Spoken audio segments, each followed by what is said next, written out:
Aston Martin is making significant strides in 2024, with many of their efforts aimed at securing the future of the Silverstone-based team. Whether we agree with him or not, Lawrence has committed to backing his ambitions after rumors of Adrian Newey joining the team have intensified to the point where we're anticipating an official announcement just days before the Aben Grand Prix. Lawrence has no intentions of slowing down anytime soon, and the situation might even lead to him replacing his son within the team or relegating him to a different racing category.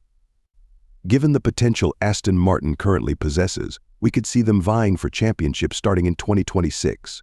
However, this might come at the cost of Lawrence's long-held dream of seeing his son win races and contend for titles. It's evident that Lawrence Stroll has invested a considerable amount of resources into Aston Martin over the past few months, and this is likely to yield the anticipated outcomes in the coming years. As everyone on the team insists that there isn't much performance left to extract from the car at this moment.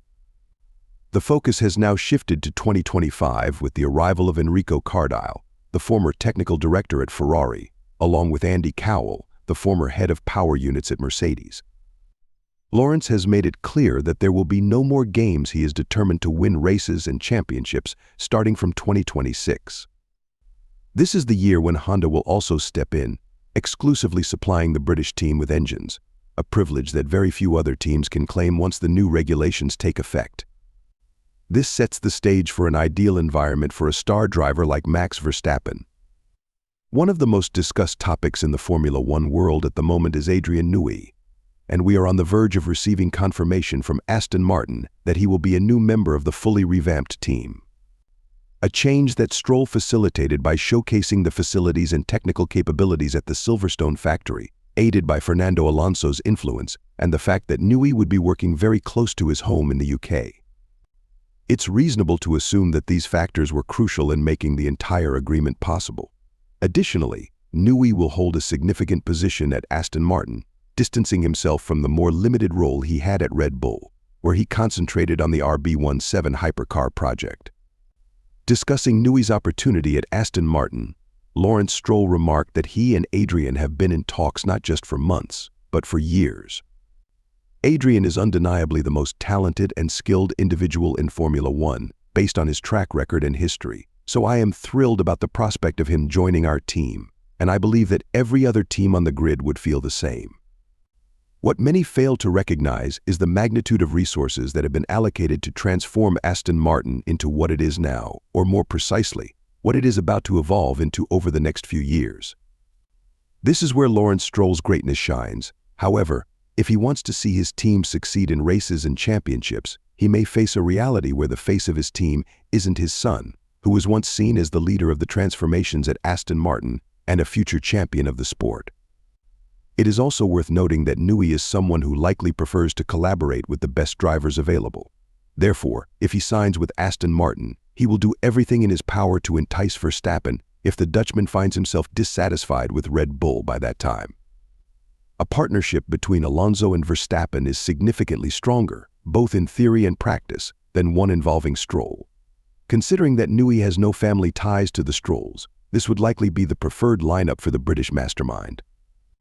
It is reasonable to believe that all other high-profile members of Aston Martin would support this lineup as well, as it would enable them to extract more data and advance the car's development in a more effective direction with Alonso and Verstappen driving, rather than Stroll, who has been noted for his reckless driving that could become more pronounced under pressure from Max.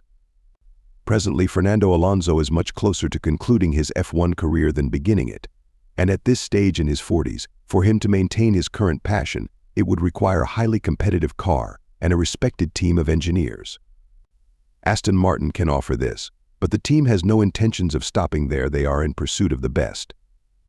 Everything they have done thus far has established a solid foundation to launch themselves at the earliest opportunity, which may be 2026. Currently, 2025 is likely to remain a year of status quo for both Verstappen and Aston Martin, but that doesn't imply that the competition on the grid will stay the same. We have seen teams significantly catch up to Red Bull, and even before the new regulations take effect, Red Bull may struggle to maintain their leading position, which opens the door for Verstappen's departure, who has expressed dissatisfaction with the development of the RB20 thus far. This may not pose a problem for Aston Martin, where he would reunite with many old friends, including Newey, Dan Fallows, and the entire Honda team structure.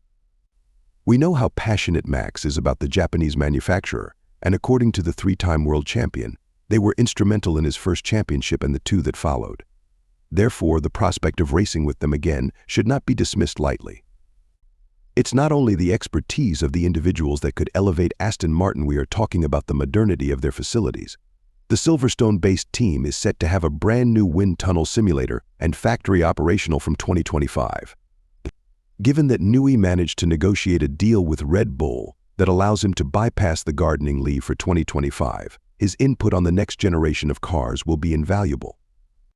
However, as you may have surmised at this point in the video, 3 doesn't easily fit into 2, and it is quite challenging to imagine whom Lawrence would remove to make this happen. We have seen Ferrari make these decisions effortlessly concerning Carlos Sainz and Lewis Hamilton, but at Aston Martin, the nepotistic ties within the Stroll family could complicate matters significantly. You don't want to let go of your son after having built the entire project around him, yet at the same time, you don't want to part with a competitive 2-time world champion who could provide immense value and sponsorship for your team. This may be the perfect opportunity for Lawrence to have an awkward conversation with Lance and demote him to another racing series, because based on the performances we've seen from the young Canadian driver, there are certainly many other racers who would be able to take that car to greater heights than he has shown. We know that Lawrence is a decisive individual who can make tough choices to keep his business thriving, but demoting his son from an F1 seat and conceding that he is not what he envisioned in front of the entire world could be a move that might seem beyond his reach. Nonetheless, this is gradually turning into the only chance where Newey would have the presence of Stroll in his team, as the threat of the 3-time world champion being poached from Mercedes if he chooses not to continue with Red Bull is very real.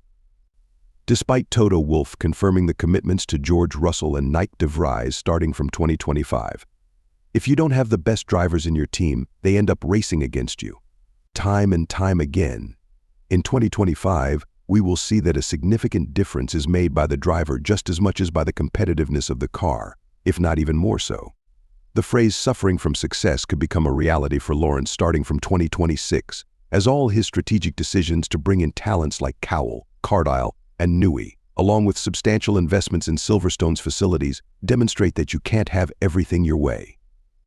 You might need to make sacrifices on the path to success.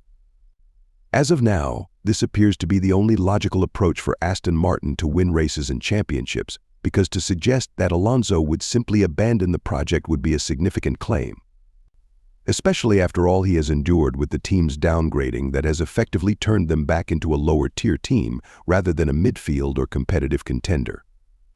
Of course, Lawrence could always choose to release Alonso and bring in Verstappen, which aligns well with this argument considering the age of the 2-time world champion. However, this may not be the lineup that his partners and engineers back in Silverstone would prefer.